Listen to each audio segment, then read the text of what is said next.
मेरा नाम वालदैन ने तबस्सुम रखा था। न जाने क्या सोचकर, शायद मैं उनके लबों का तबस्सुम थी। बहन भाइयों में सबसे छोटी मगर सबसे ज़्यादा खूबसूरत। ये मैं नहीं कहती, मेरे बारे में सारा ख़ानदान कहता था कि खूबसूरती अल्लाह का इनाम होती है और ये हर किसी को नहीं मिलती। शायद तबस्सुम को खालिक ने अपने हाथों से बनाया होगा कि उसका हुस्न चांद को भी शर्माता था। सच है, खूबसूरती नसीब नहीं बनाती, नसीब में जो होता है इंसान को वही मिलता है। मेरे नसीब में भी खुशियों और उम्मीदों के बहुत से दिन थे, मगर ये खुशियाँ दायमी ना थीं, क्योंकि उम्मीदों को हसरतों में बदलते देर नहीं लगती। मैं अभी तीसरी क्लास में थी जब मेरे बड़े भाई और बड़ी बहन नुज़हत आपा की शादियाँ हो गईं। आपा ब्याह कर ससुराल सुधार गईं और भाई की दुल्हन हमारे घर आ गई। मेरे भाई का बिजनेस कराची में था, जबकि हम बेला में रहते थे। मेरा बचपन अपने आबाई शहर में गुजरा। वहाँ के स्कूल में पढ़ा और खेल कूद कर होश संभाला। हमारा स्कूल को एजुकेशन था, लड़के और लड़कियाँ साथ पढ़ते थे।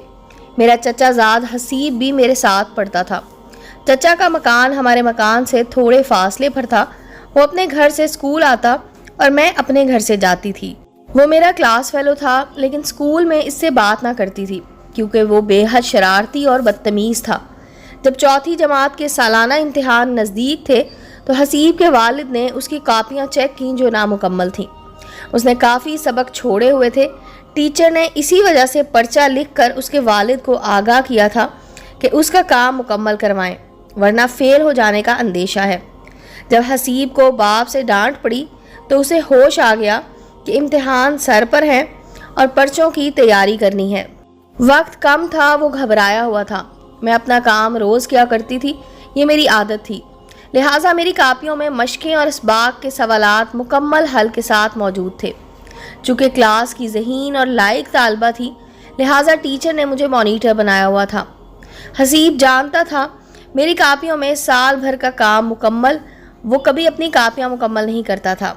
उसने मुझसे रियाजी की कॉपी मांगी, चूँकि वो किताबों और कापियों की लकीरें डालकर गंदा कर देता था और स्याही के धब्बे लगा देता था। लिहाजा मैंने उसे अपनी कॉपी देने से इनकार कर दिया। मुझे डर था कि कहीं ये इन्हें भी ना फाड़ कर वापस करे, जैसा कि वो अपनी कापियों में से सफ़े फाड़ कर इन्हें ढीला और बेकार कर दिया करता था।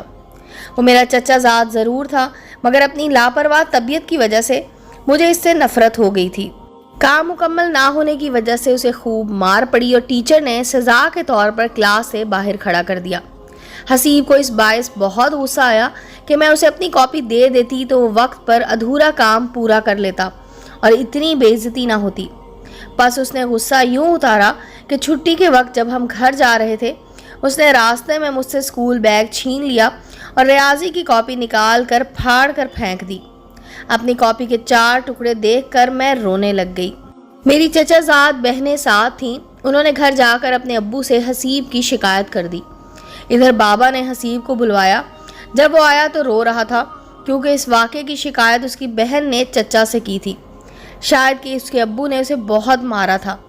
जब वालिद साहब ने तलब किया तो सिसकियाँ ले रहा था और उसके गाल सुर्ख थे। उन पर उंगलियों के निशान इस बात की गवाही थे कि वो घर से मार खा कर आया है। वालिद साहब ने उससे पूछा कि तुमने तबस्सुम की कॉपी क्यों फाड़ी? वो रो रहा था, उससे बोला नहीं जा रहा था। मैंने सोचा कि पहले वो स्कूल में टीचर के हाथों मार खा चुका है, फिर बाप ने भी मारा है, और अब अगर मैंने उसकी शिकायत की तो उसे मेरे बाबा जान से भी मार पड़ेगी। लिहाजा मेरे दिल में रहम आ गया और मैंने बाबा जान से झूठ बोल दिया कि मेरी कॉपी हसीब ने नहीं फाड़ी, ये पहले से फटी हुई थी। मेरी सहेली ने खींची तो वो और फट गई। इस बयान पर हसीब रोते रोते चुप हो गया। वो हैरान और परेशान था कि मैं ये क्या कह रही हूँ, जानबूझकर झूठ बोल रही हूँ और उसे बचा रही हूँ। मेरे इस तरह कहने पर बाबा ने उसे कुछ ना कहा। तभी चचा हमारे घर आए और मुझे कहा, बेटी तुम उसकी पढ़ाई में मदद करो वरना ये फेल हो जाएगा। मैंने कहा, चचा जान ये ज़्यादातर गैर हाजिर होता है, कैसे मदद करूँगी? वो बोले, तुम रोज़ उसे अपने साथ स्कूल ले जाया करो ताकि ये गैर हाजिर ना हो। बाप के डर से वो रोज़ सुबह वक्त पर तैयार होकर मेरे हमरा स्कूल जाने लगा। यूँ हम रास्ते में बातें करते जाते और फिर हमारी दोस्ती हो गई। चौथी जमात में मैं अव्वल आई। हसीब भी मर मर कर सही पास हो गया। हम 5वीं में आ गए। अब भी हम साथ स्कूल जाते थे। मेरी वजह से उसने बाकायदा स्कूल जाना शुरू कर दिया था और होमवर्क भी बाकायदगी से करने लगा था। जो इसे ना आता वो मुझसे समझ लेता। यूँ उसने पढ़ाई में दिलचस्पी लेनी शुरू कर दी। अब हम ट्यूशन भी साथ जाते क्योंकि आगे छठी में सालाना इम्तिहान बोर्ड के थे। बड़े भाई का बिजनेस कराची में सेट हो गया था। उन्होंने बाबा जान और अम्मी से इसरार शुरू कर दिया कि मैं वहाँ मकान ले रहा हूँ, आप सब लोग वहाँ शिफ्ट हो जाएं। भाई पहले भाभी और मुझसे बड़ी बहन गुल को कराची ले गए। वालदा ने कहा कि तबस्सुम छठी पास कर लेगी तो हम भी आ जाएंगे। मैं जब ये सुनती कि हम कराची चले जाएंगे तो मेरा दिल बैठ जाता था। मुझे अपना छोटा सा शहर और स्कूल बहुत पसंद था। मैं और कहीं जाना नहीं चाहती थी, लेकिन मजबूरी थी कि वालिदैन जहाँ जाते हैं बच्चों को भी साथ जाना पड़ता है। तब बच्चों के मासूम दिलों की यादें माजी की गिर्द में बिखर जाती हैं। इन्हीं दिनों चचा की बेटी राबिया की शादी हुई। मेहंदी में सब ने चूड़ियाँ पहनी। चची ने ख़ानदान की सारी लड़कियों के लिए चूड़ियाँ खरीदी थी। सारी कज़न्स को चूड़ियाँ मिल गई मगर मैं रह गई। एक सेट कम हो गया था। अगले रोज़ राबिया बाजी की मेहंदी थी। हसीब ने मेरी कलाइयाँ खाली देखकर पूछा, क्या अम्मी ने तुम्हें चूड़ियाँ नहीं दी? वो शायद भूल गई हैं। कहा है कि दोबारा मंगवाऊंगी तो दूंगी। वो उसी वक्त बाज़ार चला गया और मेरे लिए बहुत खूबसूरत चूड़ियों का सेट लेकर आया। अपने हाथ से मेरी कलाई में पहना कर बोला, आज रात मेहंदी है, वो भूल भी गई होंगी कि तुम्हें चूड़ियाँ नहीं मिली हैं। इतने काम हैं कि कुछ याद नहीं रहता। अब अगर कोई चूड़ियाँ ला भी दे तो मेरी लाई हुई चूड़ियाँ उतार कर कोई और ना पहनना। आइंदा भी बस मेरी लाई हुई चूड़ियाँ ही पहनना, और मैं पहनाऊँगा अपने हाथ से। मुझे चूड़ियाँ पहनानी आती हैं, तुम्हें कोई और पहनाएगा तो वो तोड़ कर हाथ जख्मी कर देगा। कांच की चूड़ियाँ हर किसी को पहनानी नहीं आती, ये बात तुम मेरी याद रखना। अच्छा कहकर इस वक्त तो मैंने सर हिला दिया था। जानती न थी कि बाद में कभी मैं ये बात भुला ना सकूंगी। छठी में वक्त तेज़ी से गुजर गया और बोर्ड के सालाना इम्तिहान हो गए तो वालदा ने हुक्म दिया कि आप लोग तैयारी कर लो, कराची चलना है। मैं बहुत उदास थी। अपना स्कूल, सहेलियाँ, ख़ास तौर पर हसीब का साथ, सभी कुछ याद आ रहा था। ख़ास तौर पर बीता वक्त और बचपन की यादें। जुदाई की तड़प से दिल ज़ख्मी हो रहा था मगर जाना तो था। आंसू भरी आंखों से दादा दादी, चाचा चाची और उनके बच्चों को अल्लाह हाफिज़ कहा। ख़ास तौर पर हसीब को, जिससे बिछड़ना बहुत मुश्किल था। मैं रो रही थी और वो भी आंसू पूंछ रहा था। हम रो रो कर अलग हो गए।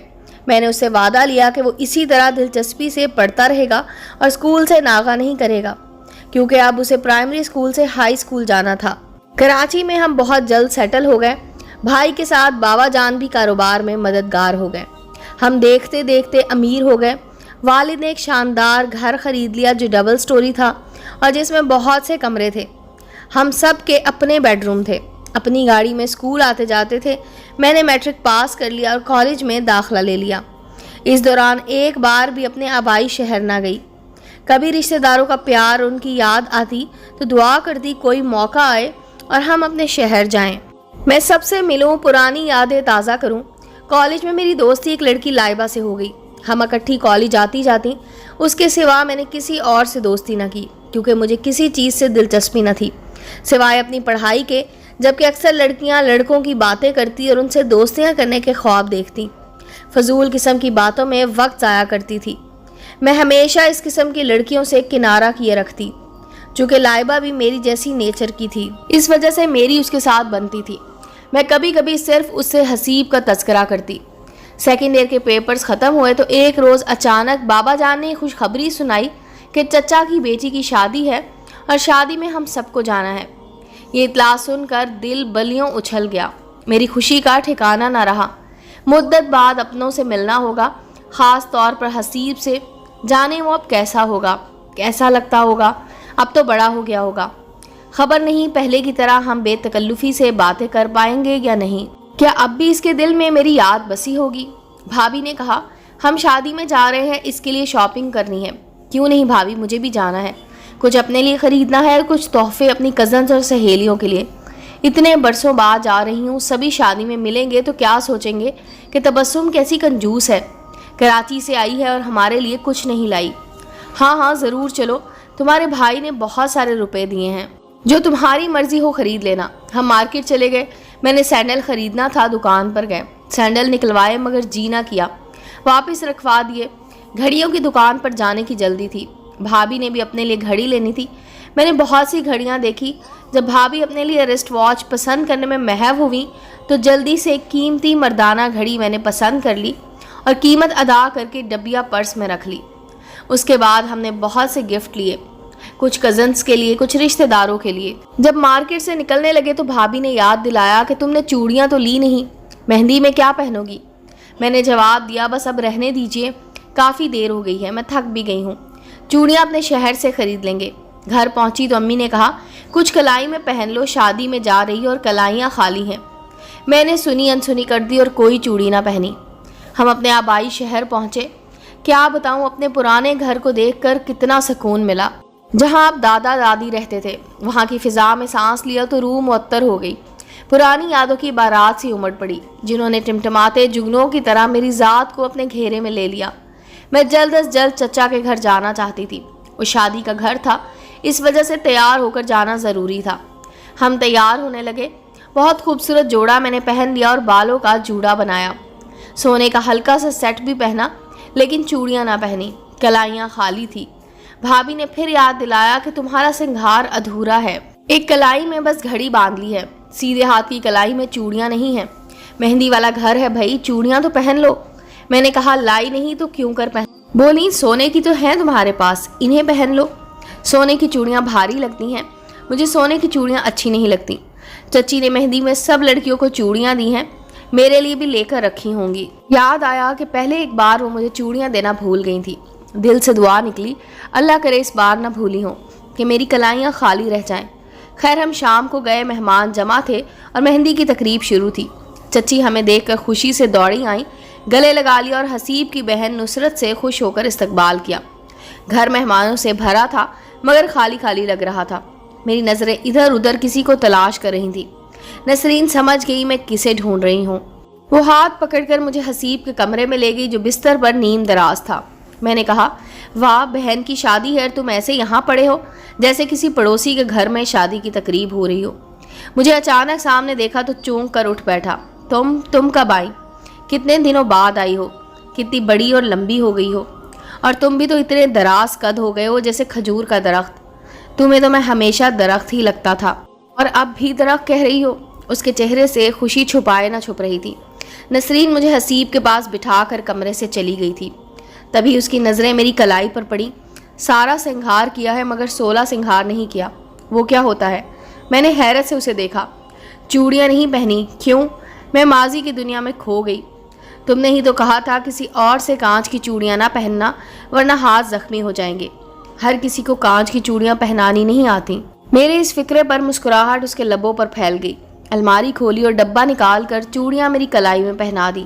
کہنے لگا مجھے یقین تھا کہ میری کہی ہوئی بات تم نے یاد رکھی ہوگی، تبھی تمہارے لیے میں نے یہ چوڑیاں خرید لی تھی کہ تم آؤ گی تو پہنا دوں گا۔ اور میں نے بھی ایک چیز لی ہے تمہارے لیے۔ کیا ہے؟ کراچی کا تحفہ ہے، یہ کہہ کر گھڑی نکال کر اسے دی۔ اسے پہن لو، تم پہنا دو میری کلائی میں۔ تبھی کسی کے آنے کی آہٹ ہوئی۔ میں نے کہا تمہیں چوڑیاں پہنانی آتی ہیں مگر مجھے گھڑی پہنانا نہیں آتی، تم خود پہن لو۔ یہ کہہ کر تیزی سے کمرے سے نکل آئی۔ شادی میں تمام وقت میں بہت خوش رہی، اڑی اڑی پھرتی تھی۔ لگتا تھا وہ خوشیاں جو دور چلی گئی تھی آج پھر سے پلٹ آئی ہیں اور بہت قریب آ گئی ہیں۔ وہ ساری مسرتیں جن کی چاہ میں نے اتنے دن جدائی کے کاٹے تھے، شادی کا ہنگامہ ختم ہو گیا۔ ایک ہفتہ بعد ہماری واپسی کی تیاری ہونا تھی اور دل ابھی سے دھڑک رہا تھا جیسے کوئی بہت بڑی بات ہونے والی ہو۔ اگلے دن چچی سے ملنے خاص طور پر گئی۔ وہ مجھے دیکھ کر معذرت کرنے لگی، بیٹی معاف کرنا، میں پھر بھول گئی، تمہیں چوڑیوں کا سیٹ دینا تھا، حالانکہ تمہارے لیے بھی لیا تھا مگر شادی کے ہنگامے میں دینا یاد نہیں رہا۔ کوئی بات نہیں چچی، میں نے خرید لیا تھا اور پہن بھی لیا، یہ دیکھیے۔ مجھے پتا ہے آپ کی یادداشت کا، بھول جاتی ہیں آپ مجھے ہمیشہ۔ وہ اور زیادہ شرمندہ ہو گئیں، گلے لگا کر پیار کرنے لگیں، پھر کہا آئندہ ہرگز نہ بھولوں گی۔ حسیب کی شادی پر؟ حسیب کی شادی پر؟ میں نے حیرت سے پوچھا۔ چچی کیا حسیب کی شادی ہو رہی ہے؟ ہاں بیٹی، جلدی اس کا گھر بساؤں گی، اکیلی رہ گئی ہوں نا، اب اس کی باری ہے۔ کس کے ساتھ ہو رہی ہے حسیب کی شادی؟ میں نے امید بھرے لہجے میں پوچھا۔ تمہاری بہن کے ساتھ، ابھی کل ہی تو بڑے بھیا اور بھابھی سے بات طے ہوئی ہے۔ ایسے لگا جیسے چچی نے میری روح کو میرے بدن سے کھینچ لیا ہو، جیسے وہ ساری چوڑیاں جو میرے سیدھے ہاتھ کی کلائی میں کھنکھناتی تھی انہیں توڑ کر کسی نے میرے جسم کی رگ رگ میں اتار دیا ہو۔ میں نے جلدی سے اپنے آنسوؤں کو آستین سے پونچھ لیا اور اللہ حافظ کہہ کر ان کے گھر سے نکل پڑی۔ گھر پہنچی تو مجھ سے بڑی بہن روحانہ اور حسیب کی شادی کا چرچا ہو رہا تھا۔ بابا جان کہہ رہے تھے مارچ میں ان کی تاریخ رکھ لیتے ہیں۔ روحانہ کے فرض سے فارغ ہو جاؤں تو پھر تبسم کے رشتے کے بارے میں سوچیں گے۔ تبھی امی نے کہا ہاں اس کے بعد تبسم کی باری ہے، وہ سب سے چھوٹی اور آخری ہے، جب تک روحانہ کی شادی ہوگی وہ BA کر لے گی۔ میرا دل خون ہو گیا۔ میں نے اندر جا کر چوڑیاں اتار کر ڈبے میں ڈال دیں۔ سوچا کہ یہ باری کا بھی عجیب چکر ہوتا ہے، ماں باپ لڑکی کی پسند ناپسند دیکھتے ہیں اور نہ مرضی پوچھتے ہیں، مگر باری کا خیال ضرور رکھتے ہیں۔ مارچ بھی آ گیا، بہار کا موسم، چاروں طرف پھول کھل گئے، مگر میرے دل کا چمن سوکھ گیا۔ نہیں معلوم حسیب کے دل کا کیا حال ہوا۔ اس کے بعد میں نے اس سے بات نہ کی، یہاں تک کہ میری باری آ پہنچی اور میری شادی تایا ابا کے بیٹے فخر سے ہو گئی، کیونکہ میری طرح اس کی باری آ چکی تھی۔ اس نے مجھے کانچ کی چوڑیوں کا تحفہ میری شادی پر بھجوایا تھا، مگر میں نے نہ پہنا کہ کوئی پہنانے والا نہ تھا، اور میں کسی اور سے چوڑیاں پہن کر اپنے ہاتھوں کو زخمی نہیں کرنا چاہتی تھی۔ بے شک انہیں نہ پہننے کی وجہ سے روح تو زخمی ہوئی، پھر میں نے قسم کھا لی کہ اب کبھی کانچ کی چوڑیاں نہیں پہنوں گی۔ آج تک میرے سیدھے ہاتھ کی کلائی خالی ہے۔ امید ہے دوستو اسٹوری اچھی لگی ہوگی۔ چینل کو لائک اور سبسکرائب کریں اور بیل آئیکن کا بٹن دبانا مت بھولیں تاکہ ہر نئے آنے والی اسٹوری کا نوٹیفیکیشن آپ کو مل سکے۔ ملتے ہیں اگلی اسٹوری کے ساتھ۔